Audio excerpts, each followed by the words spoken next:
Sit in New York airport. Not the most pleasant way to spend an evening, Max thought-troned, watching the boarding process for what he hoped would be his flight home to Charlotte. Max, along with his two sisters, owned a small pharmaceutical company created by their father several decades earlier.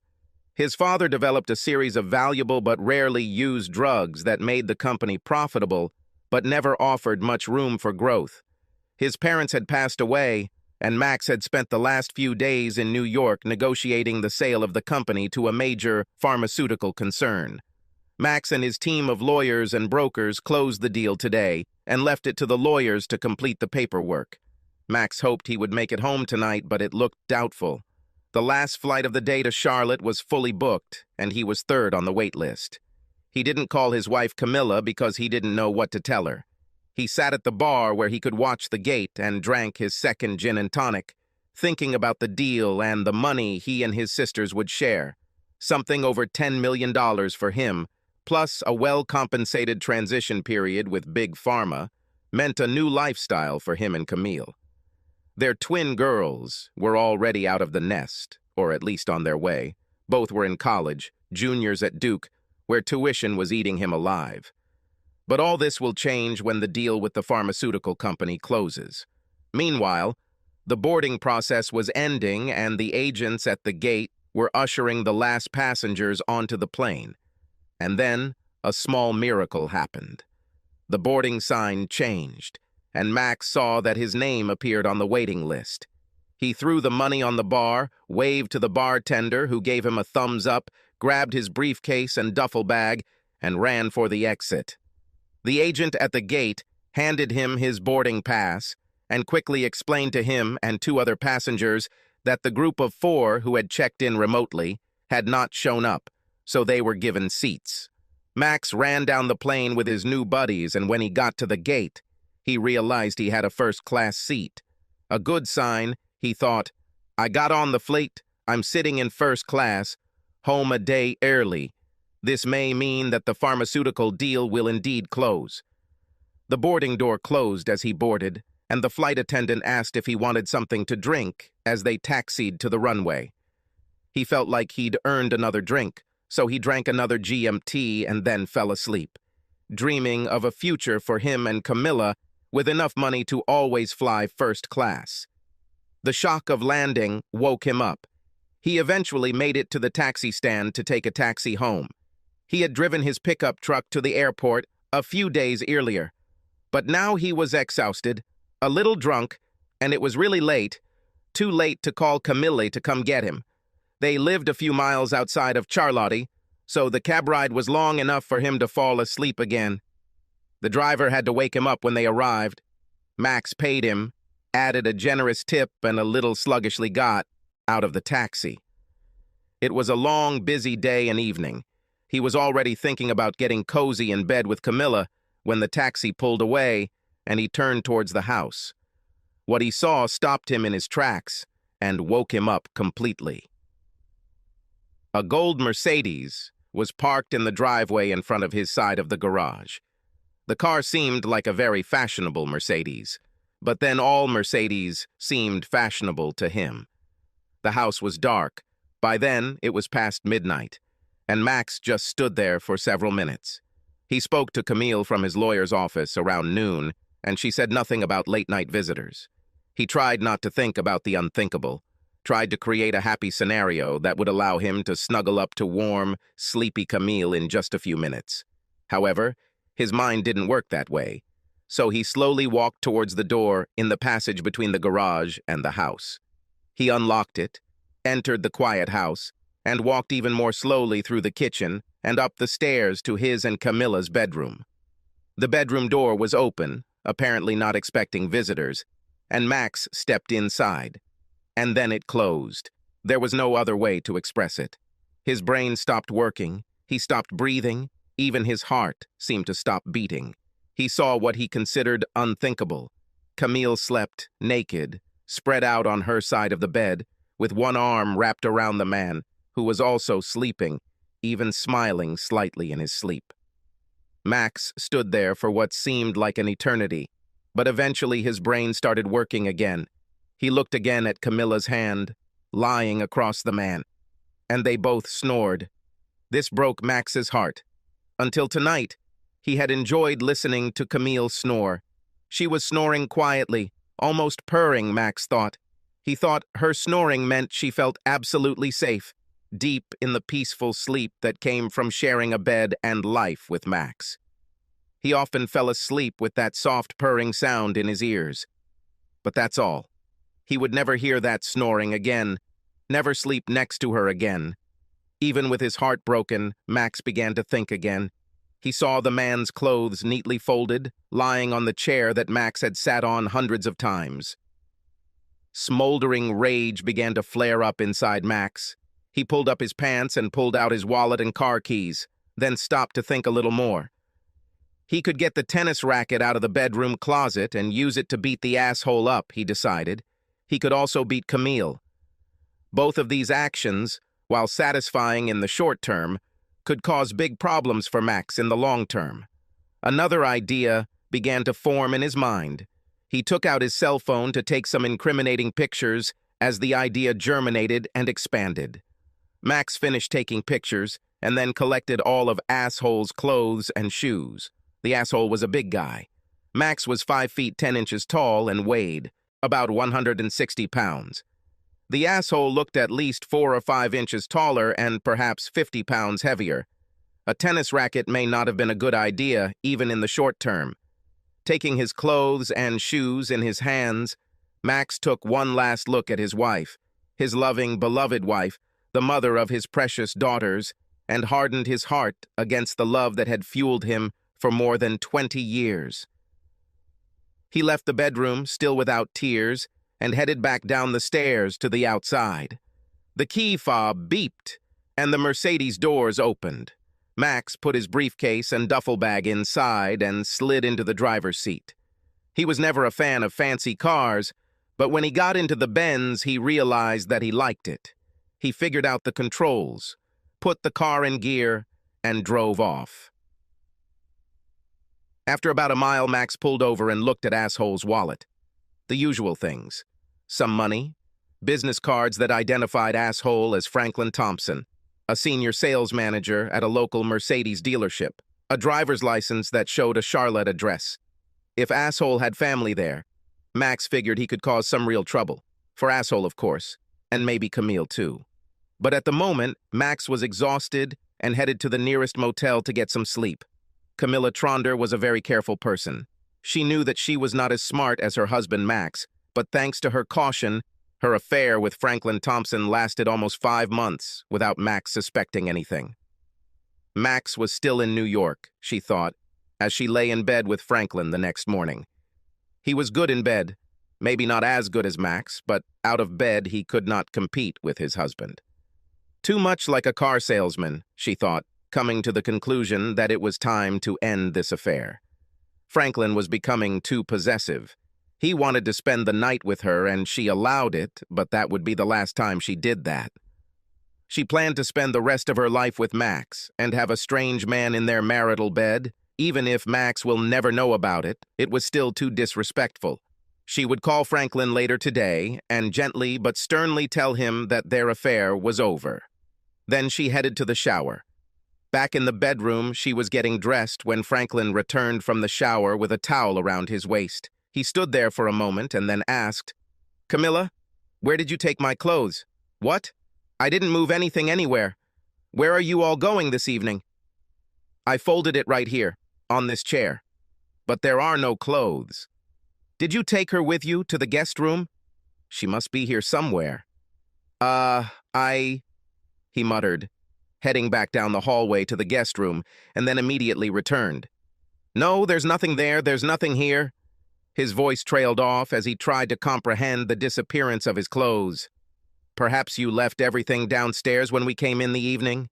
Camilla asked a little impatiently, thinking that they had both drunk too much the night before. "No, I'm sure I didn't, but I think I'll go take a look," Franklin answered, heading out of the bedroom. He quickly returned, running up the stairs.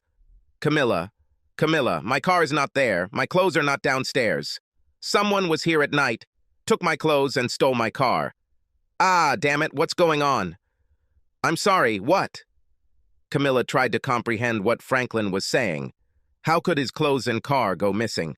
The two of them stayed in the house all night. Could someone have gotten inside? Suddenly, Camilla collapsed on the bed. It was Franklin's turn to ask, "What? What?" Camilla tried to formulate a response, but she found it difficult to breathe, let alone speak.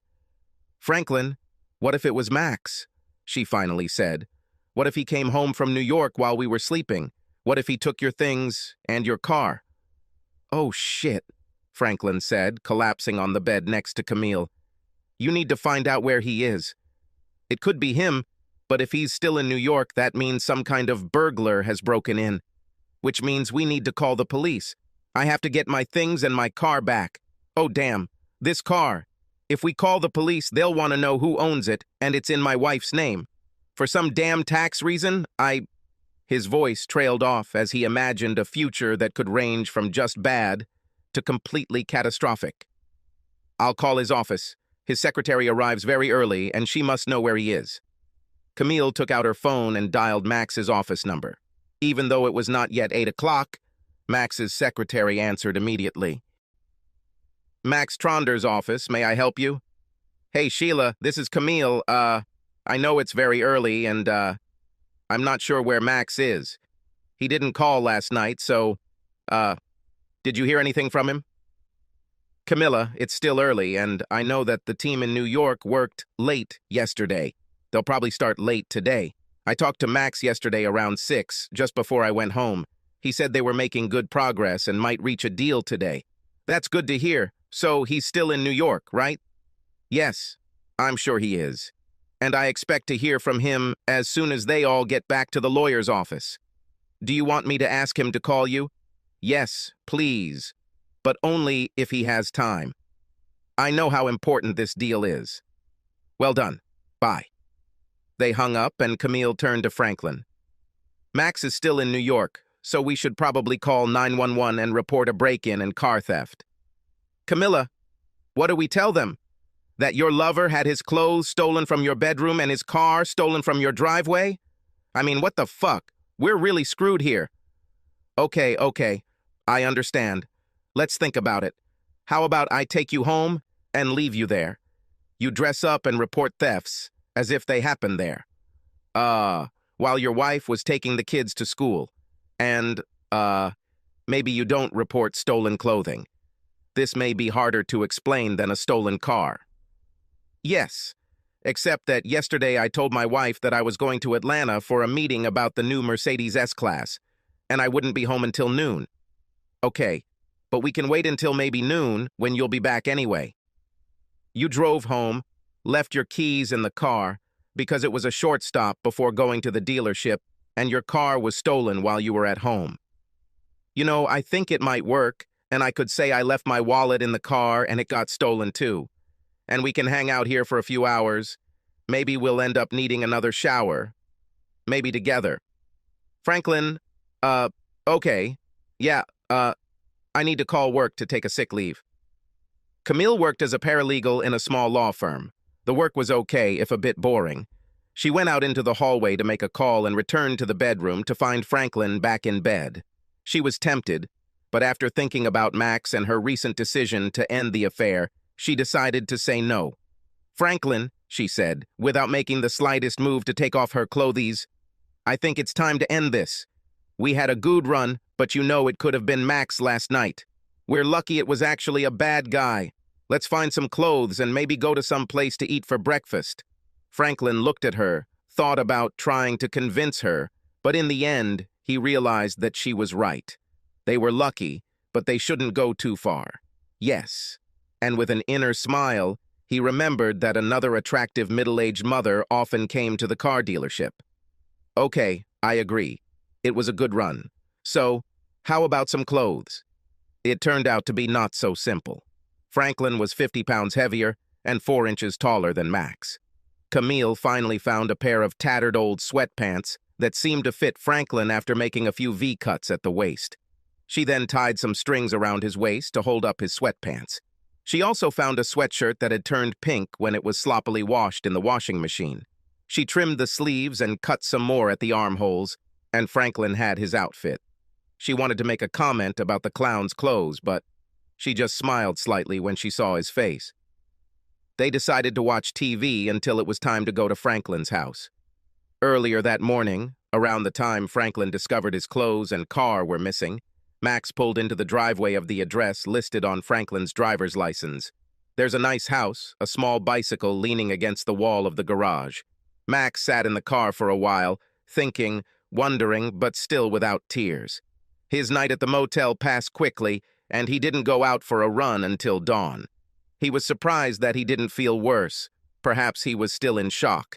He walked to the front door, taking out Franklin's wallet with his driver's license, rang the bell, and a young woman who looked to be in her 20s, attractive, but a little frazzled, opened the door. Max was wearing a suit that he had bought the day before in New York, a white shirt that now looked rumpled, and no tie. He didn't look his best, but he hoped he didn't look threatening. He held up Franklin's driver's license so the woman could see it, and pointed at the gold Mercedes. Before he could say anything, the woman slammed the door in his face, but then opened it again a few seconds later, holding her cell phone in her hand. "I have 911 on my phone, and I'm ready to press send if you don't tell me my husband is okay." "Ma'am, I have a photo on my phone of your husband and my wife in bed at night, naked and fast asleep. To be honest, I don't think there's anything wrong with your husband, or with my wife either. If you want to call 911, call 911, and I'll just wait in the car." They looked at each other for a moment until her face fell, and she opened the door to let him in. She started to say something when they both heard "Mommy" from the kitchen. "Wait here, I'll be right back." She turned away, heading back to what Max assumed was the kitchen. He heard voices, hers, and at least one of the children. She returned, handing him a cup of coffee. "I hope you drink black coffee. I have to get the kids ready for school and then take them. I'm afraid I trust you more than my husband now. You can stay here until I get back, and then we can talk." "Fine." "Okay," Max answered. "I'm afraid we're in the same boat." He sat down in the living room, and soon a woman appeared with 2 children. She introduced him as Dad's friend and walked out the door with them. Max just sat there, drank some not-so-good coffee, thought about calling his office, but ended up just sitting there. When the woman returned, she silently ran up the stairs to the living room. A few minutes later, she came back down, looking better with her hair combed and her lips a little tinted. She extended her hand to Max.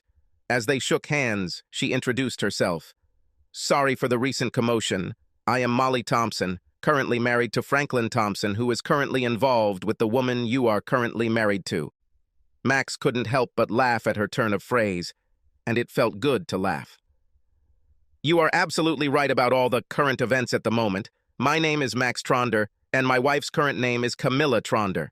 He then explained what happened last night and saw Molly's tears begin to flow. "I'm divorcing Camilla, and I'm sure the photographs will help me get a decent settlement. I can send them to your phone if you think you might need them." "Yes, I think I should have them," Molly answered, looking at Max with dead eyes. He reached for his phone but stopped when she said, "Wait, don't send them to me. If I see them, I will never get those pictures out of my head. You keep them, and if I need them, I can call you. Right?" "Of course," Max said, but then added, "I probably won't be at my current job for long, and I definitely won't be in my current house anymore. I will give you the contact details of my lawyer. You can always contact him if you need photography or any help in a divorce situation." "Okay, thank you," Molly said. "But what should we do right now? Are you returning the car? Are you going to wait for Franklin and try to beat him up? You've seen him. He's a pretty big guy, even though he's put on a little weight. Yesterday, he was supposed to be in Atlanta for some car meeting and stay there overnight. He should be home this afternoon. You know, I kind of like this car, and I've never driven a Mercedes before. I think I'll keep it until someone forces me to return it. Your husband, and I must say his name to me is asshole, may have—" Molly laughed, and then Max joined in, both of them needing all the release they could find. "Actually, the car is registered in my name," Molly said. "For some tax reason, I think more depreciation Franklin, or should I say asshole, put it in my name since I drive more than he does. And she paused thoughtfully, then continued, you know, since I own this car, I can issue you a permit to drive, and the cops can call me to confirm if you get pulled over. Max liked the idea, but didn't respond, since Molly was obviously still working out the plan. And one more thing, she said. There have been a lot of break-ins in our area lately. You have Franklin's keys and clothes. If the key we're hiding in the backyard is missing when he gets here, he might try to break in. And if our security system is set to instant alert mode, he will attract interesting attention from the police. Molly, I think I'm falling in love again. You are wonderful. Okay, calm down. Franklin can just wait to come back until the kids and I get home from school this afternoon, but I can pick them up and go to the park for a while. Let's give him more time to get into even more trouble. Whatever happens, please let me know, especially if he does get into trouble with the police. And call me when you need your car back. I don't want you to get into any trouble. We'll be done. Now you need to get out of here, and so do I. Max drove off in a beautiful gold Mercedes, wondering how much the same one, only in a better color, would cost. Molly gave him the permission slip, and he assumed she would get the hidden key, set the alarm, and leave for the rest of the day. Camille and Franklin actually arrived at Franklin's house around noon. Camilla dropped him off and quickly rushed off as if she was trying to avoid further infection. Franklin walked to his front door, hoping that it might not be locked because Molly was home, but at the same time, afraid that she might be there. Of course it was locked, and he hurried around the house to the rock in the backyard, where they kept the spare key. But the stone disappeared. Oh shit, he muttered, looking at the back of his house, wondering if he should break in. He tried to open the back door, but it was also locked, so he decided that he really had no choice but to force his way inside. He looked at the windows along the back wall, wondering which one would be best to break. He stopped at the window into the family room. The window was the largest at the back, and breaking it would give him more room to enter the house. He broke a branch from the tree he was about to trim and examined the window. Since he was barefoot, he needed a way to get through the broken window glass, which he could break. He pulled 2 chairs from the back porch and placed them next to the window. He thought he could climb over the chairs to avoid the glass and then just be careful when he entered the living room. A few deep breaths, and he was ready to go. Franklin threw a branch through the family room window and it shattered with a satisfying crack, followed immediately, unfortunately for Franklin, by the wailing sound of the home alarm system siren. To make things even more unfortunate, the police car just happened to be driving down his street, as Molly had called the local police station that morning to complain about potential break-ins in their area. Damn, Franklin muttered, trying to quickly climb over the chairs to get into the house and disable the damn security system, but not fast enough. Police! Stop right there and slowly walk away from the house. Raise your hands up. Franklin looked back and saw 2 policemen with pistols. He did as he was told and only cut his legs slightly as he climbed off the chairs and backed away. Officers, I can explain, he began to say when one of the policemen put his hands behind his back and handcuffed him. The policeman ignored his attempt to explain himself and read out his rights. The policeman then asked if he wanted to say anything. Yes, this is my house and I, don't have a key, so I broke in to get some clothes and call my office. The cops were looking at Franklin's tracksuit, perhaps thinking clown clothes, when one of them asked him if he had any identification. No, not now. You see, I lost my car and all my clothes and stuff, and I just need to get inside so I can get some real clothes. How did you lose your car, sir?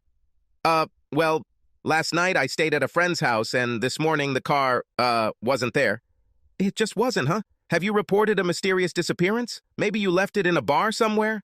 Franklin was stumped. He didn't want to reveal where he was or why he didn't report the car missing, but he also didn't want to go to jail for trying to break into his own home. And the handcuffs were really uncomfortable. Then he came up with a solution that might work. You can call my wife. She can identify me. And perhaps you could take me to my office.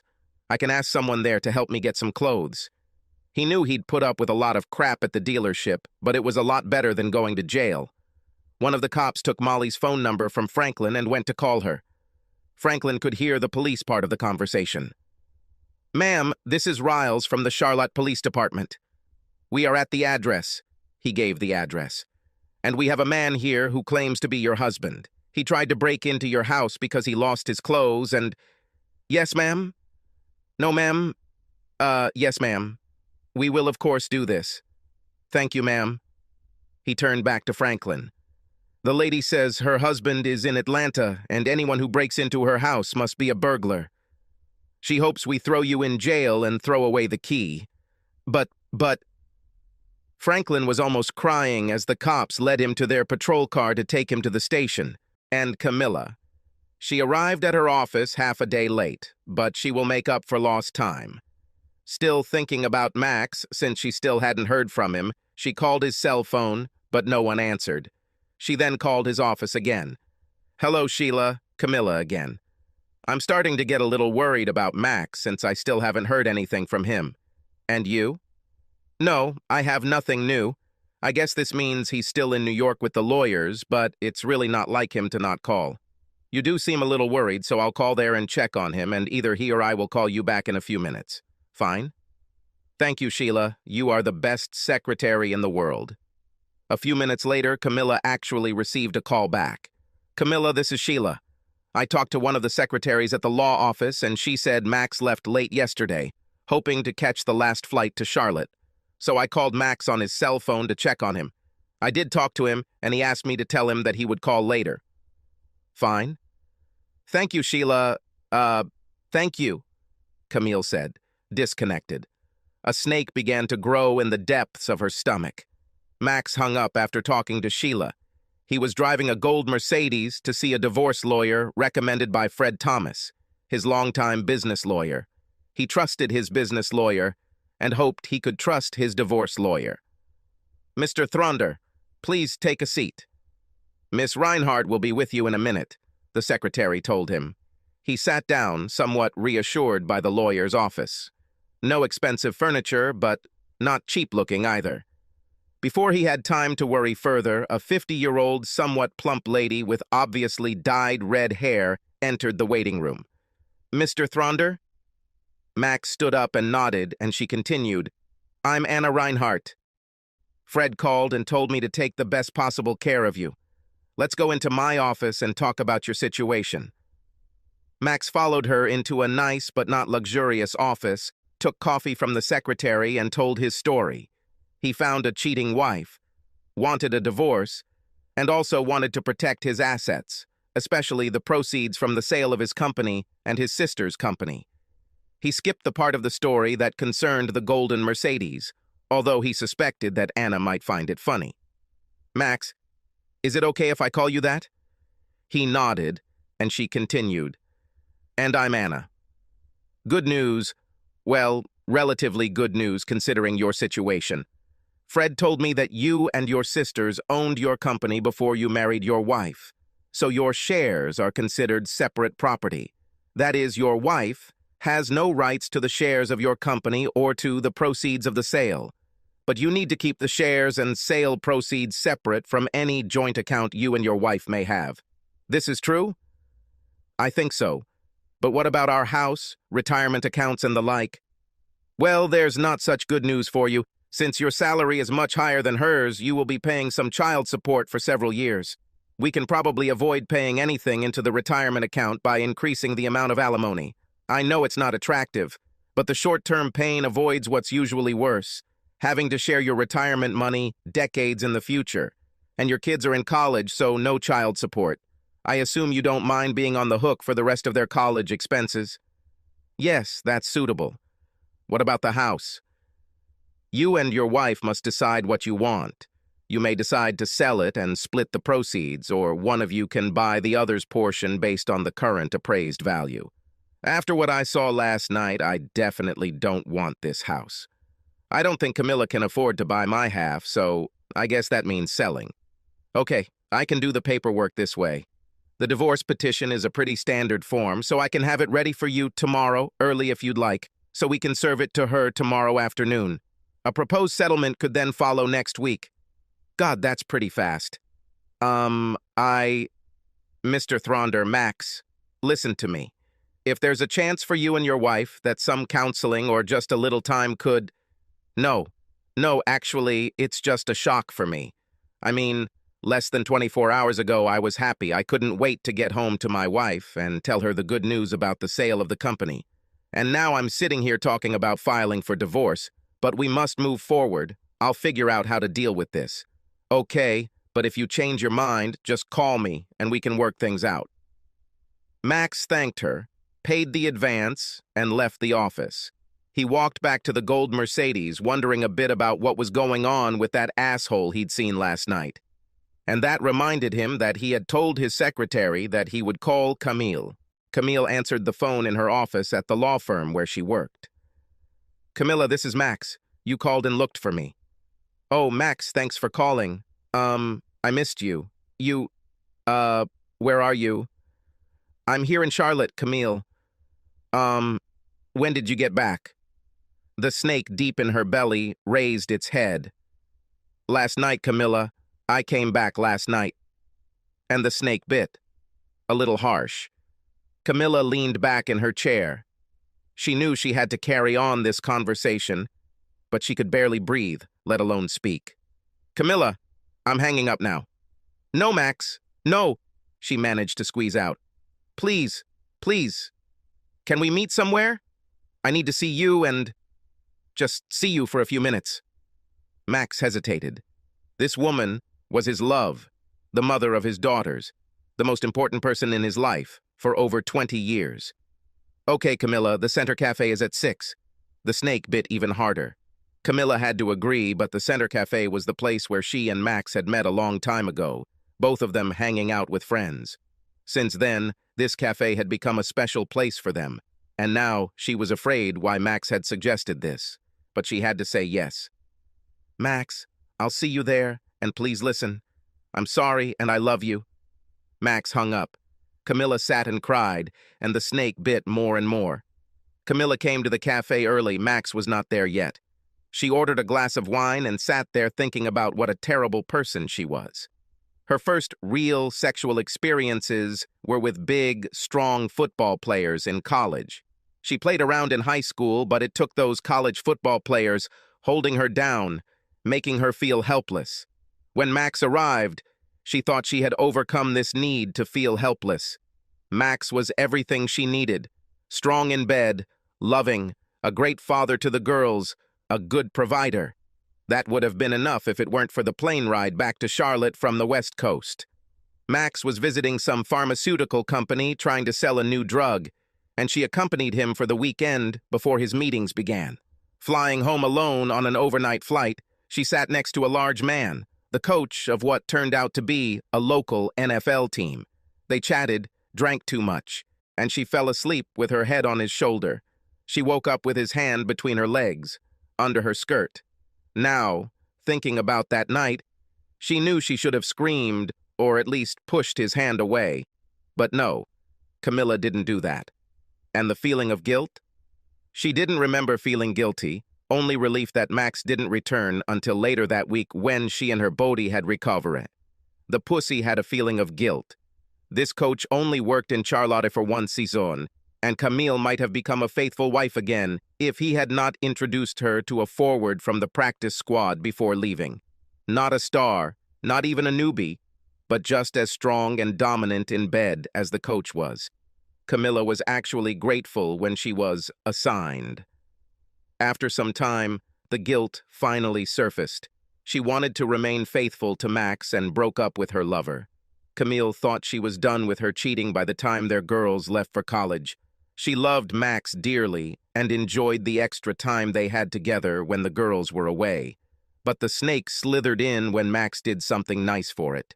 He told her it was time for her to get a new car, a luxury car that she should choose, and unfortunately, she decided to go to the Mercedes dealership, where she met Franklin Thompson. He didn't sell her a Mercedes, but he pushed all the right buttons to get her into bed, and she knew it was wrong. Wrong. Also because Franklin wasn't that good in bed. She had gotten away with her previous affairs and thought the marriage was intact. But now she and Max loved each other more than ever, and she wanted to be faithful. This was the right thing, and not have sex with a big idiot. Letting Franklin spend the night in his marital bed would have been a terrible mistake, even if Max hadn't discovered them. But she had let him, and now she feared the terrible price she might have to pay. "Hello, Camilla." Camille looked up and saw Max standing there. He looked much older than he did before he flew to New York, and she knew it was her fault. The snake in her stomach continued to bite. "Hi, Max. Thank you for being here. I don't even know how to begin to say how sorry I am." "Can I ask a few questions?" he said, sitting down. "Oh, Max, please no. If we have any chance, questions and answers will simply kill that chance. Max, we should run away, just for a few days, to some island in the Caribbean, where we can be reunited, where we can hug each other, where—" "Camilla, please. You're delusional. If you can't answer my questions, I'll get up and leave now." The snake continued to bite, but Camille knew she had to endure the pain and let Max vent the way he wanted. Maybe, just maybe, he could come out the other side of his anger to some kind of reconciliation. "Okay, Max. Ask me anything." "Do you know what time I got home last night?" Strange question, she thought. No, not really. It had to be after—" She shut up. She knew what his next question would be, and it was, "And do you know what I saw when I got home? When I went upstairs to our bedroom? Or should I say, what used to be our bedroom?" "Yes, Max, I know what you must have seen, and I know it must have been one of the worst things you've ever seen in your entire life, and I know it's entirely my fault. That you saw this, and I am begging you to please listen to me. Max, I'm sorry. So sorry that I won't fight the divorce you want. If you want—" "Shut up, Camilla. Next question. How many men have there been since we got married? If you're lying, if I think you're lying, I get up and leave." Camilla's first thought was to lie. The second thought was that lying was too risky, and the third thought was that the marriage was probably over anyway. 3, Max. 3 men whom I now regret having ever met. I think I can see in your eyes that our marriage is over, and I understand it. You deserve someone better than me. I'm willing to do almost anything to give us another chance, but I understand if you don't want anything to do with me anymore. Call the lawyer, Camilla. Tomorrow you will be served with divorce papers." Max got up and left. Camille sat there, too stunned to even cry at first. While she was thinking about what Max had just said, the snake in her stomach bit hard, and she actually started crying. Max walked out of the cafe, remembering how he and Camille first met there, decades ago, and wondering if this meeting would be the last time they ever had any kind of intimate conversation. Intimacy, he thought bitterly, must be the worst kind of intimacy, hearing your wife say that she had sex with other men, and to see her with that toad Franklin, in their bed, in their fucking bed, sleeping, her snoring. For God's sake, how am I ever going to get over this? Perhaps he could handle 3 faceless men in the 20-odd years they had been together. Just maybe with some counseling and a lot of humiliation on her part, maybe. But he would never get over that scene in their bed. Their marriage was over. And sitting in that damn gold Mercedes, he finally cried. At some point, Max realized that it was already getting dark. He blew his nose, wiped his face, and thought about what Molly Thompson had said that morning, which now seemed like a year ago. She told him not to send her pictures of her husband sleeping with Camilla. She felt that it would be much more difficult to forgive if she were confronted with visual evidence. Max decided to call her, share this thought with her, and check the situation with Mercedes. "Hello," Molly answered the call. "Molly, this is Max Tronder, from this morning. I'm just calling to see how you're doing and what I should do with the car. Max, thank you for calling. I seem to be holding on. You can keep the car for now. Franklin is in so much trouble that he won't need her for a while." "Trouble? I hope you didn't shoot him." "No, but he might prefer this option. He got arrested for trying to break into our house and apparently took a swing at one of the cops. You know, he's a big guy, and the cop hit him with a stun gun. Then something happened while he was in prison. He doesn't want to talk about it, but I think he may have been attacked by another prisoner somehow. I wouldn't talk to him, and he ended up having to call his brother to post bail, and that means his whole family knows what's going on." Wow. Molly, I can't say I feel sorry for him, but I feel sorry for you. What I really want to say is that you made the absolutely right decision this morning not to look at the pictures of him cheating. If you have any chance of reconciling, these photos would make it a lot harder. Yeah, he finally came home a couple of hours ago, crying and telling me how sorry he was and begging me to let him stay, at least for now. You know, we have 2 little kids, so I'm going to try to figure this out. But life won't be easy for him. His own brother, who is a lawyer, told me that I should push for a prenuptial agreement, and he said he would help with that. Besides, I'm going to be in control of our finances, at least for a while. Franklin will be on a fairly short leash, and I plan to tug his collar frequently. Keep it up, Molly. I wish you all the best, and when you need to return the car, just call me. They hung up, and Max sat there, somewhat jealous of Molly. Perhaps Franklin learned his lesson. Being arrested and charged with assault for trying to hit a police officer on top of what happened to him in prison may have scared him a lot. Max hoped so, for the sake of Molly and their children. Finally, he drove back to the motel where he was staying. He had one more job to do before he tried to sleep. Call his daughters, Jane and Joan. "Hi, Daddy." It seemed to him that Jane answered. They were twins, not identical, but they might as well have been identical. They sounded alike. They went to a very expensive college together. They studied the same thing, nursing. At least they didn't look exactly alike. Close and obviously sisters, but not so obvious twins.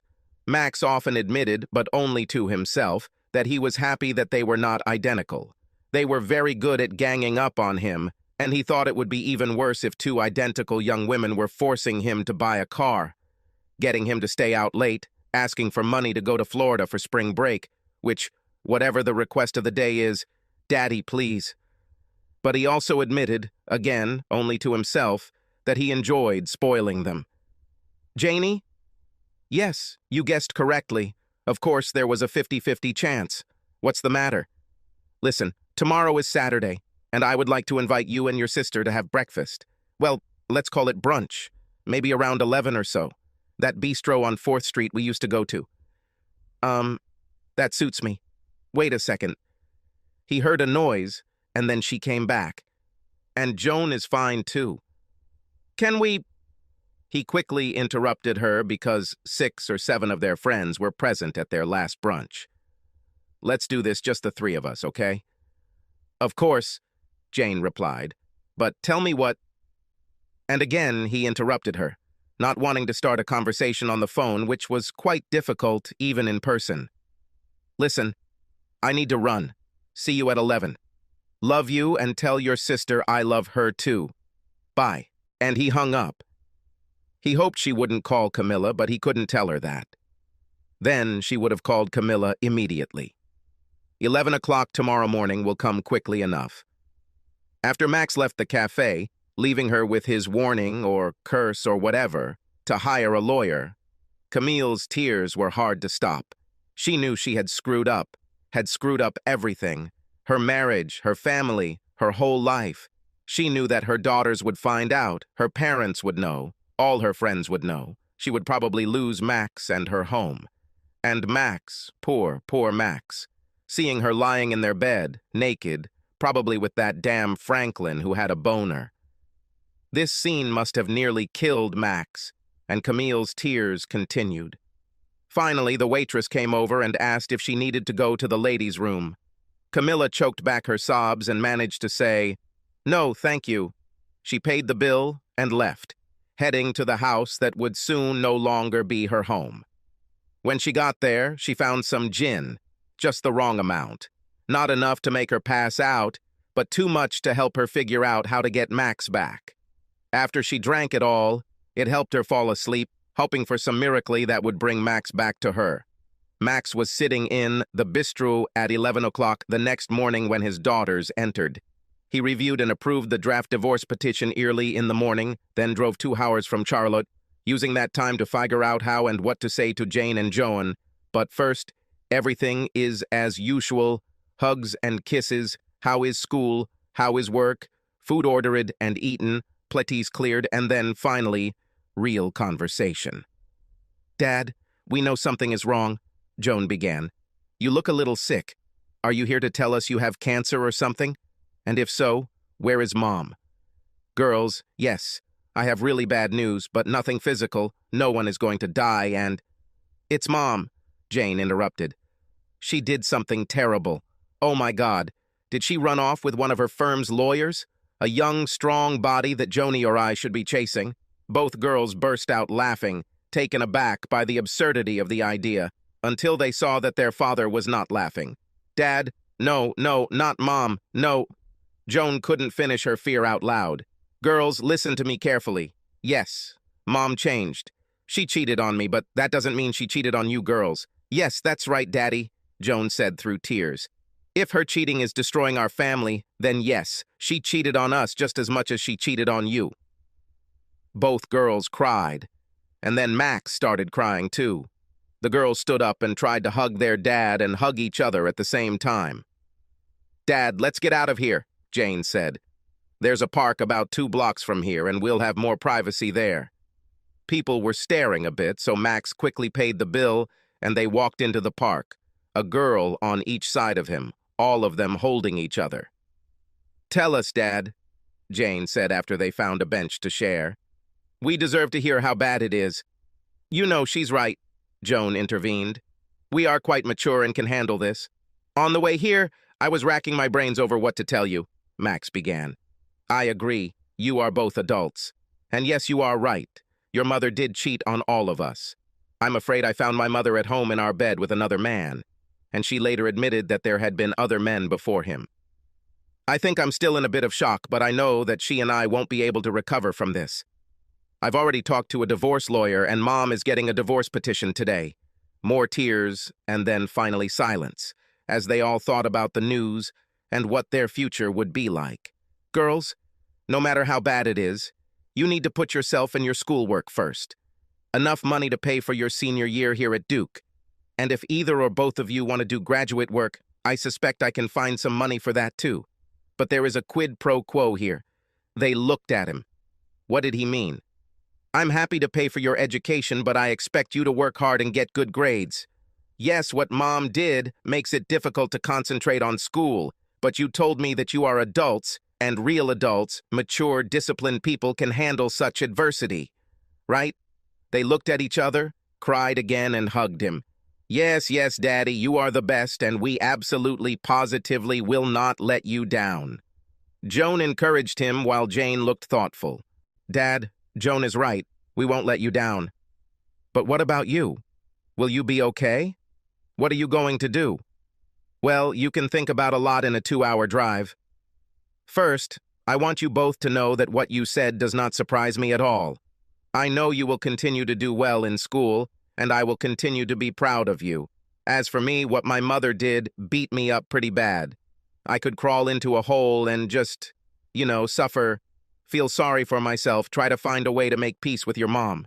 But I realized that this doesn't suit me. I've spent my entire adult life caring for other people. When I started working for my grandparents' company, I took care of them. And then after they left, I took care of my sisters as they owned their shares in the company. And then I took care of my mom, and I took care of you girls. It sounds like I'm complaining, but I'm really not. The company will soon be sold, and this will relieve me of responsibility for my sisters." Camilla left. "And you guys, I promise that I will be happy to take care of you, to help you start your adult life. So what? 2 home runs out of 3 in terms of the women in my life. Not bad at all. That leaves me. And guess what? I look at this whole story with betrayal and divorce, not as the worst thing in my life, but as a chance to start a new life.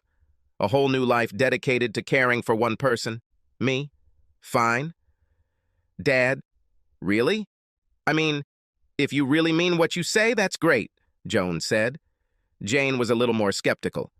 "Dad, what does all this really mean? New life? What? Work for another pharmaceutical company? Are you buying a farm? What?" "Good question, and I really have a good answer. No details yet, but this new life will be physical. I'm going to run marathons, climb mountains, swim across the Atlantic, climb the Alps, go on safari. I have a million things I'm going to do. And guess what? While I'm doing these things, I might meet a nice woman doing the same thing. And who knows? Damn it, Dad, this is amazing. Both girls looked at him with their mouths open. This was their father, not some enterprising stallion. "Did you really come up with all this while driving here from Charlotte?" asked Jane. "Well, yes, partly, but besides, I didn't sleep much, and different ideas were spinning in my head. I mean, I could start drinking and feeling sorry for myself, but instead, I'm going to make the best of this mess. Trust me, I'll be fine." Max left his girls with more hugs and kisses and tears as he headed back to Charlotte, still in the gold Mercedes. As soon as Max left, the girls called their mother on the phone. "Hello?" A creaky voice answered the phone in the Tronders' house. Joan put her phone on speaker. "Mom, this is Joan and Jane. We had just had breakfast with Dad, and he told us some terrible news." What did he say?" "Well, divorce was a terrible word, and the reason was your betrayal. Dad gave us a little more detail, but that's basically it. This is true? Oh, girls, this is difficult. He and I have been married for a long time, and this mistake. Yes, I made a big mistake. Well, more than one, actually. But I'm sure we can get through it. I just need to give your father some time to—" "Mom," Joan interrupted. "Listen. Dad said divorce. He didn't talk about fixing the error." "Mom, he was talking about cheating." "Well, yes, technically he's right. But that doesn't mean we can't fix it. I told him I would do anything." "Mom!" It was Jane's turn to interrupt. "I think you're delusional. He told us that he had already met with a divorce lawyer. He actually said there was no turning back for you two. Joan and I don't want to take sides, but you have to understand reality. Tormented breathing on the other end of the line." Joan and Jane looked at each other. Should they have gone to Charlotte?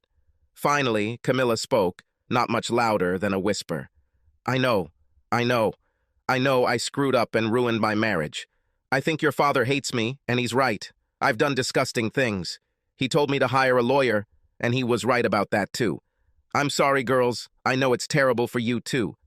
"Mom, don't worry about us," Joan said. "Everything will be fine with us, and I know that Dad is doing everything in his power. You need to take care of yourself. Hiring a lawyer sounds like a good idea. Jane and I can go to Charlotte if you need it." "Thank you, girls. This is nice. I'll be okay. I just need some time to get used to what I did." They hung up. The girls still didn't know what to do. "You know," Joan said, "it's funny, although it's not funny, but we're more worried about Mom, who created all this mess, than about Dad." They talked some more, eventually deciding not to go home, but to let their parents deal with each other without their daughters interfering. Camilla sat in her home in Charlotte, a little hungover from the gin she'd drunk the night before and more than a little depressed after talking to her daughters. She knew she had to get up, get dressed, and leave the house. Do something, she thought. As her thoughts turned to perhaps buying some more gin, the doorbell rang. Camilla opened the door. A young woman stood on the threshold. She looked like she was chewing gum. "Can I help you?" Camilla asked. "Yes, ma'am. Are you Camilla Tronder, Max Tronder's wife?" "Why, yes, it's me. Why are you asking?" "Ma'am, you have been served," the woman said, handing Camille a folder with documents and taking photographs. "What? What?" Camille asked as the woman walked back to her car. Camille returned to the house and sat down at the kitchen table to look at the mysterious folder. When she saw the title of the first document, she almost fainted. A petition for divorce. She remembered Max's last words to her, "Get a lawyer." As she sat there looking at the familiar kitchen she had enjoyed with Max, she knew the happy days wouldn't come back after what she had done. Camilla was right. She and Max did not return after her betrayal. 6 years later, sitting in the ballroom of an expensive hotel and watching Jane dance with her new husband, Camilla mentally plunged into the past. When the girls were teenagers, she thought life was terrible. Too many activities, too much teenage angst because too many boys were either too mean or, from Camille's point of view, too nice to the girls. Max was too busy with her assistant job, and lawyer is too boring. Life had been overwhelming then, but now she missed it terribly. She was still working at the same law firm, doing the same boring paperwork. She dreamed. Camilla, here is your wine. Camille looked at her beau, the perfectly sweet middle-aged, paunchy, balding lawyer who had escorted her to Janie's wedding and reception. The bride looks lovely, just like her mother. Thank you, Carl, you're sweet, and thanks for the wine. He was a sweet man, and she could imagine marrying him if he was interested, but he definitely wasn't Max. She couldn't help but look across the room at Max. Max had just returned from a mountaineering trip to Nepal, and Camilla thought he looked like one of those bronze Greek god statues. Tanned, incredibly fit, even more handsome than she remembered. Right now he was smiling and laughing with Joan and her boyfriend, holding hands with a woman as beautiful and as fit as Max. Joan told her that Max had met the woman on another mountaineering trip, somewhere in South America, and they had been traveling, sailing, and climbing together for several months. Camille felt sick just thinking about it. Camilla! Carl tried to attract her attention. Yes, Carl? Camilla, I think we should leave. You've fulfilled your duties as mother of the bride, and staying here drooling over your ex-husband isn't doing you any favors, and I dare say this is not very good for the relationship that we have with you. Carl, you're sweet, and you're absolutely right. Let me go say goodbye to my daughters, and we'll be out of here. Camilla hugged and kissed her daughters, wished the newlyweds all the best, and, as hard as it was for her, ignored Max and his too-cute girlfriend. Max actually saw Camille as she left the hall and felt a slight pang of sadness for their old times together. While he was watching her, Joan asked him a question. Sorry, Joni, what were you saying? Daddy, remember that strange-looking gold Mercedes you were driving when you, Jane, and I had breakfast that morning when you came to visit us at Duke? What happened to that car? Ah, Joni, that's a whole story that I won't bore you with. Let me just say that I borrowed this weird gold Mercedes from a friend and ended up giving it back to her. I think she sold it. It was truly an unlucky car. And Max turned to his friend to talk about their next trip to the mountains. Thanks for hanging out and listening. If you liked the story, hit that subscribe button and give us a thumbs up. Make sure to check out our other wild tales right here on the end screen. Catch you in the next story.